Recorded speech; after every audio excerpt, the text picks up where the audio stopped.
Man blir ju faktiskt lite grann, man åker rädd om man kör gasen i botten där, för de går väl 90-100 ungefär den där. De ska nog inte gå något fortare här. Men på den tiden då åkte man ju med de här året runt i kortkalsonger, bara fast det var 20 minus.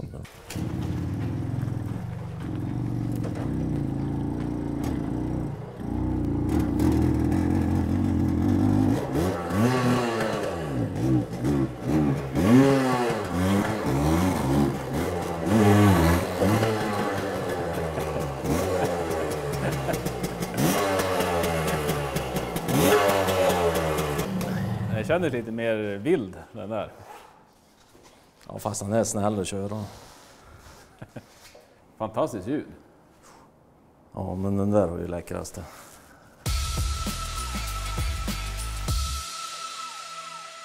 Hallå, hallå. Hallå, hallå. Hur är läget? Det är bra, men lite kallt. Ja, visst är det? Ja, Skönt att vara inne idag. precis. Men du har fina grejer i garaget. Ja, tack. De är väl skapligt skick i alla fall. Det är väldigt mycket tvåhjulingar och bilar. Ja, jag gillar allt. Och alla olika.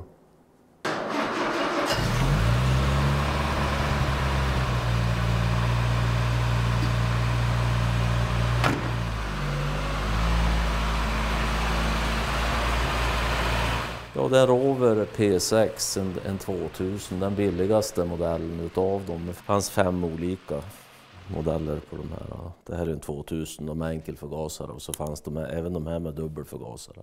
Och så fanns det 2200. Den var dubbla förgasare på, var 20 hästar till på. Den här är 90 hästar på. Och så fanns de med V8 då.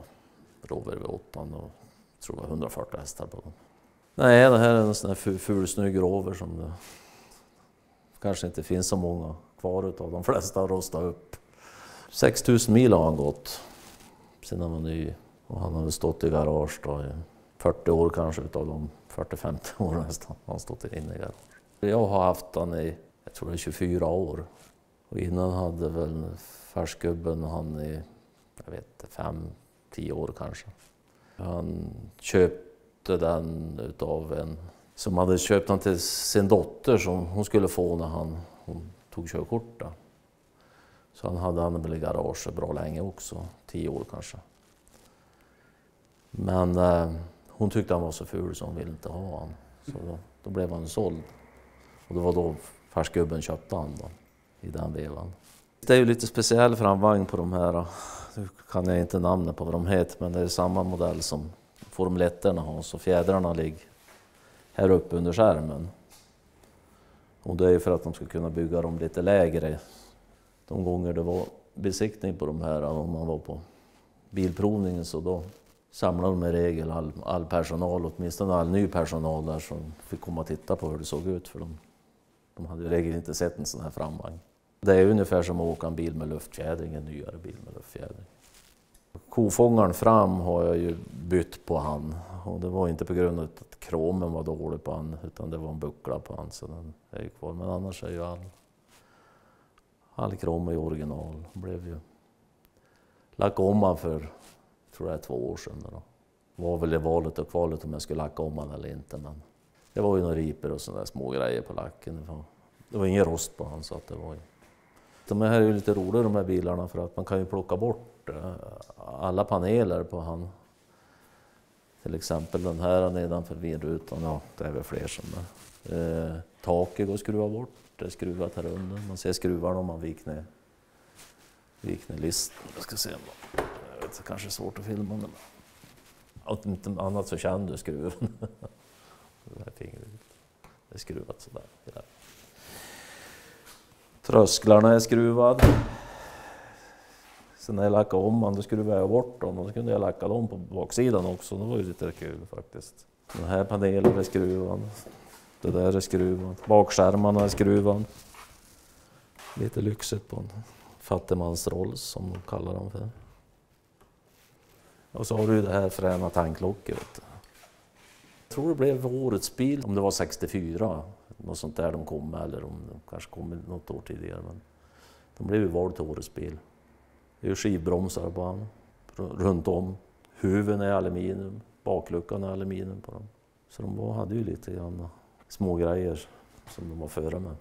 Även lite speciell bakaxel, sen det är Dion bakaxel som ska ge bra och komfort på fina vägar. Och det gör de, man ger jättebra komfort. Ställbar ratt hade de ju. Inte ut och in men upp och ner. Reservtank. Då fick man slut på soppa, då kunde man ju dra ut den här. Då hade man väl några liter till så man kunde åka vidare. Då. Och kortväxelspak. Och hastighetsmätaren är ju typ en Volvo 140. Och det här är ju minsta motorn de hade då. Ja, de är lite speciella. Här uppe sitter ju styrsnäckan på de här rackarna. Här är man ju van att bromsarven ska sitta, men den är ju där istället. Men det är ju en jättefin bil om man upp till 70-80 kilometer. Jättebra komfort. Den bil som har bäst komfort utav de jag har som är ju den här som har absolut bäst komfort. En Synlab KS 125 1974. Så jag hade en sån här när jag var 16 år. Och anledningen var ju att jag hade åkt dit för trimmat en par vänder så att farsgubben tyckte att jag skulle ta MC-kortet så jag skulle få något bilkörkort. Ja, det var väldigt dåligt skick på han. Han startade ju och gick, men det är ju all krom och bucklig tank och ingen mätare fungerar. Så det mesta är ju gjort om. Tog ju färgborttagningsmedel på ramen innan och blästrade han. För att det inte skulle bli liksom en knottrig yta när de blästrade. Och sen blev han ju då zinkrundad då innan han lackade på lackeringsfirma då. Så det är väl stort sett allting är bytt på han. Den här ljusringen var väldigt svår att få tag på. Jag tror jag har köpt 5 stycken begagnade på eBay och det kom ut något till salu som var lite bättre, då köpte jag den. Till slut kommer det ut en ny originalförpackning. Så den sitter. Det är lite så med de här, man får ju hoppa på tåget bara och köpa om det kommer ut det som är. Sen kan det ju gå ett år så kan det komma ut någonting som är bättre. Ja, motormässigt är det väl 17 hästar på de här. Och den här är väl lite lätt. Roffe på VRM har väl gjort någon steg 1 portning på han. Lite grann. De är ju lite grann som en trimmad moped i temperament. De vill ju ha lite varv för att de ska gå bra de här. Men ja då, det funkar på en gubbe som är snart 70 år så det räcker till. Behöver inte ha något mer.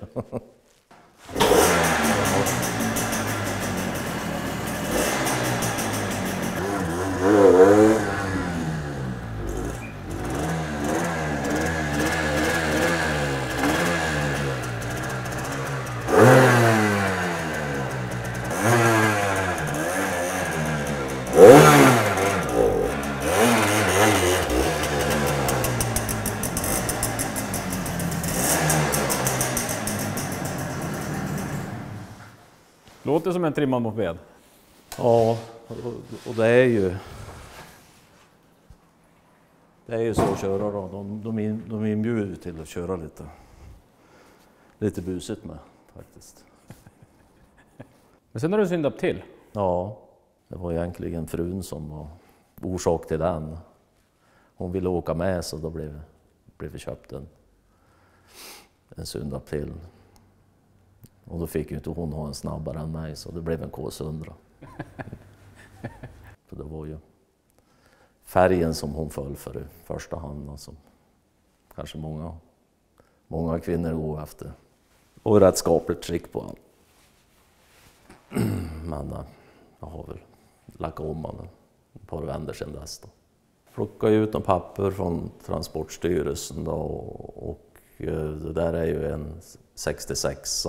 Då var det bara 17 stycken intagen till Sverige 1966. Så att nu finns det säkert många fler som importerar. Och fanns inte så himla många som var besiktade och kör var heller utav de där 17. Jag vet inte om det var 7-8 stycken utav dem kanske. Den enda årsmodellen med kromad tank på utav de där.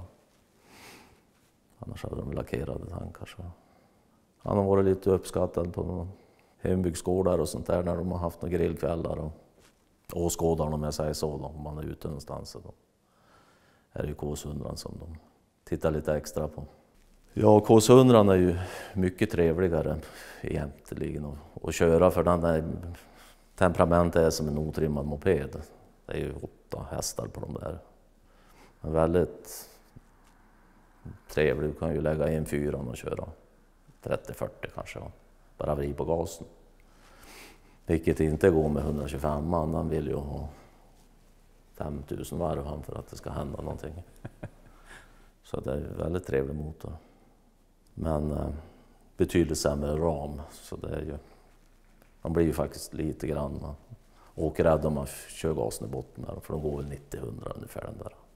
De ska nog inte gå något fortare heller. Motorn är inte original på han, den är från 68, så att de var ju typ en vanlig mopedkick på ungefär som. Så det har jag ju, de här ska ju vara, den här 66an ska ju ha den här banankicken som vi fick ju göra om det fästet och göra nya splice för att få. Lite bra om man kommer ifrån det här med skorna, man slipper ripa ner när man kickar igång dem. Men däremot så får man ju kicka lite fortare för att man tappar lite slaglängd när man har.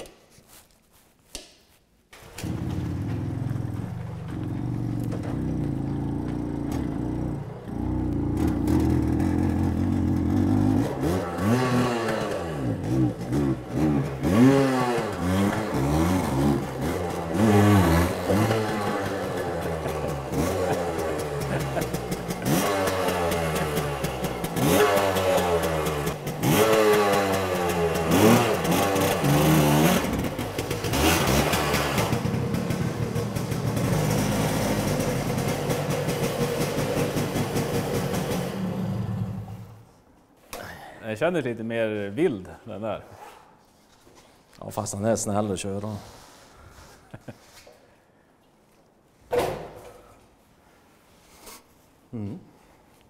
Fantastiskt ljud. Ja, men den där var ju läckraste. Ja, en Monark Blue Arrow 250, 2 cylinder. Låter som en snöskoter eller något sånt där när man kommer. Eller Saab 2-takter. När man åker med han då de som går framför en på efter vägen, i regel vänder de sig om och tittar vad det är som kommer. Och även hundarna gör samma sak. Jag använder det som en daily driver mellan hemmet och där jag har garage. Den är fint väder och inte behöver ha med mig några grejer. Så att den kör jag upp några tankar varje sommar i alla fall. Väldigt, väldigt bra efter vägen faktiskt. Bättre än Synda på 125 efter vägen. Och väldigt trevlig temperament på motorn.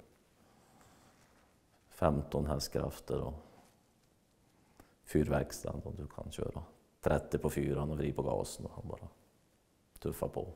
Ja, den där hittade jag mellan Övik och Bjästa i Bergom.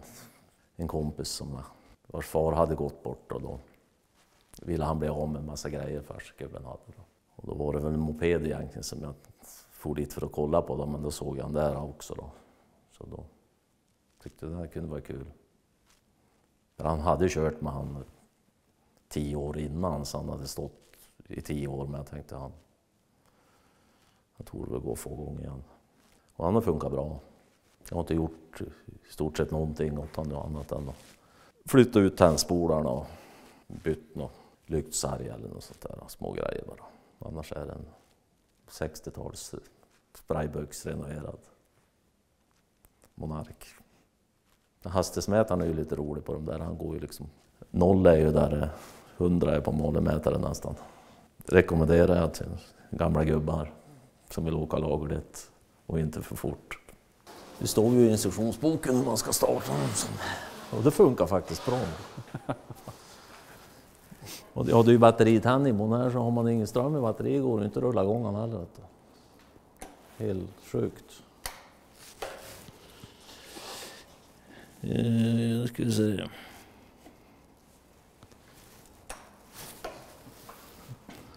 Då är det kickat 2 gånger utan tändning på. Med full såg.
som du säger, låter som en snöskoter. Ja, det är vet du.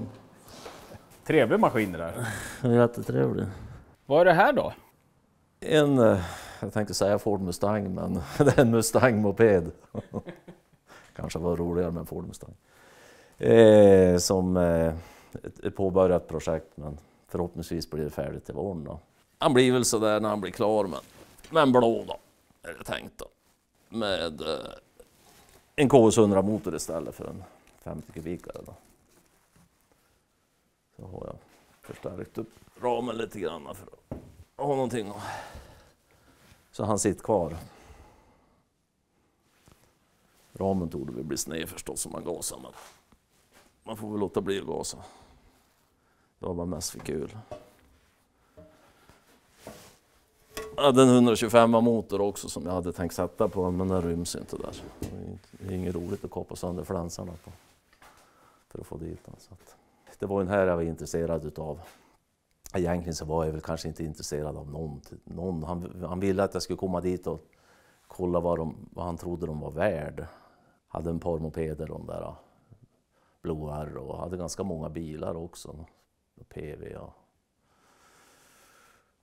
Och så då frågade han om jag ville köpa den där Mustangen. Då. Jag sa ja. Och då blev det då. Men då såg jag den där Blue R också då, så då köpte jag bägge två då.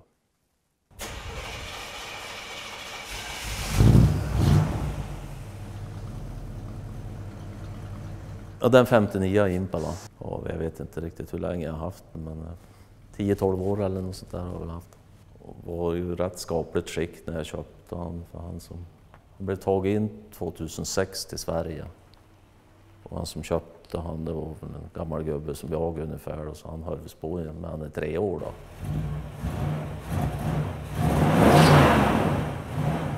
Och så han blev ju ramlyft och blästrad hela kittet. Men när han blev klar, men då var ju han klar också. Då han var väl, det roliga var väl att göra ordning han.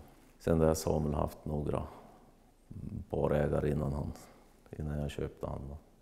Gjort ordning, lackat om han och plockat bort alla lister på han och rikta och polera. Om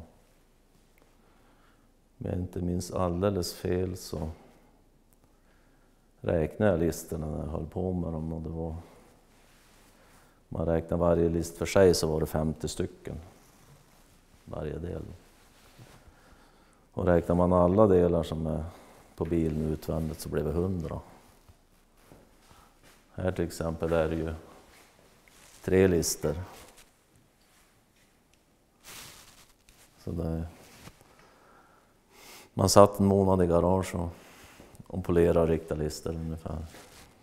Lite drygt kanske till och med. Ja, så har jag gjort på den här. Jag har ju bytt motor på han. Det var ju en 283 i han då, original. Den var väl lite trött så där. Motorn finns ju kvar. Men jag satt in en 350 ny då, en Kreita. Går väl helt okej. Och så är det väl bytt då. Bärarmar och styrsnäcka och bromsar. Ja. Instrumenten är bytt igen. Jag satt in Dakota digital då. Jag vet inte hur många hastighetsmätare jag köpte och drev. Jag har bytt i lådan innan. Jag fick ju aldrig hastigheten att stämma någon gång. Så. Och mätarna sa jag, så jag tror jag har 4-5 uppsättningar med hastighetsmätare original till den här. Slutledsnade på det där då. Köpte Dakota digital då. Och har man lite mer att köra med så finns ju, plockar du ut 0-100 och kvartsmilen och hela bibban också på de här. Det här är liksom de förvalda, men du kan ju blanda ungefär som på en modernare Mustang. Det är liksom, ställ in hur du vill. Så jag bestämde mig med det efter att jag hade köpt den här bilen och när den var svart, att aldrig mer en svart bil för att de ser ju inte så bra ut. Något länge sedan man har packat ut den i garaget. Men den är nytvättad är de är fin. Men du skulle ju inte köpa några fler svarta bilar. Nej, jag vet. Det blev fel. Rätt bil men fel färg. 66 GTO, en cabriolet. Som jag har slipat plåtren och lackat om och han blev svart igen. Ja, jag började ju med han i fjol. Slipade ju plåtren och så har jag ju lackade delar så jag har ju satt ihop han nu. Jag har ju, det är lite grann som saknas på honom. slangar jag tänkt byta honom. Säte som inte satt in, annars är jag väl redo för nästa sommar. Tanken var ju att jag skulle åka med honom på senare delen av sommaren i det här året, men det tar alltid lite längre tid än man har tänkt. Det är en 400. Motorn hade ju Tony då, som jag köpte bilen av renoverad, så den ska väl ha gått ungefär. Ja, han trodde han hade kört 200 mil och jag har väl kört något liknande, kanske 500 mil eller något. Det var ju inga skivbromsar på den här fram, de hade ju inte det som original på de här årsmodellerna, så jag har ju bytt så att det skivbromsar och villbod då. När man hade bytt bärarmar och styrsnäcka och sådana där grejer på Impalan, så var ju den betydligt bättre efter vägen än vad de här var. Fast de här ska väl inte vara kanske de sämsta jänkarna heller, men det skiljer så mycket så jag kunde liksom inte låta bli att byta ute på den här heller, för att jag gillar att köra dem. Så det är ju satt in kuggstångsstyrning och QA1s paket med bärarmar och coilovers. Det som behövs för att de ska gå och hänga med i motorvägsfart. Det är en fyrväxlad bil det här egentligen, så kopplingspedalen hänger kvar under instrumentbrädan uppbunden där, så lådan och kardan och ny koppling och allting finns det. Tony som hade han, då satt ju den där manuella lådan i han då, men det är ju lite jobbigt med krosingen att sitta och hålla på kopplingen, så han satte in en automat i han då. Och den sitter ju nu också, jag vet inte om jag... Det är ju häftigt med manuell, men det kanske inte är så häftigt i långa lopp om man ska sitta och åka sakta. Så. Ja, man får se. Om man får tråkigt någon vinter kanske man provar att byta ut den. Jag hade ju samma bekymmer med hastighetsmätare och det är in här som i Impalan. Det visar ju inte riktigt rätt och det var ju... de var väl inte riktigt vackra heller. Och det var ju miles-mätare i den här, så att... Sitt Dakota Digital in här också satt jag in då, likadant som i Impalan. Hörru, vilken härlig samling! Ja, funkar för mig. Det är jättefina grejer. Ja, det finns många grejer som är fin. Ja. Eftersom jag är i trakterna här ibland så tänkte jag kommer jättegärna tillbaka och så får jag titta på den här Mustangen då sen när den blir klar. Ja då, välkommen. Ja, och sen kanske du har köpt något annat också. Ja, man vet aldrig. Om inte annat så går ju GT att starta. Ja, precis. Men då får vi säga på återseende då. Jajamän, tack för det. Hej på det! Hej hej.